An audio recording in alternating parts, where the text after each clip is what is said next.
மண் ஜீவனோடுதான் நம் ஜீவன் உள்ளது.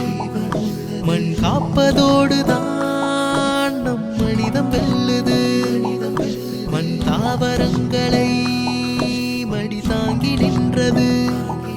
மனம் உணரும் யாவையும் வந்தானே தந்தது.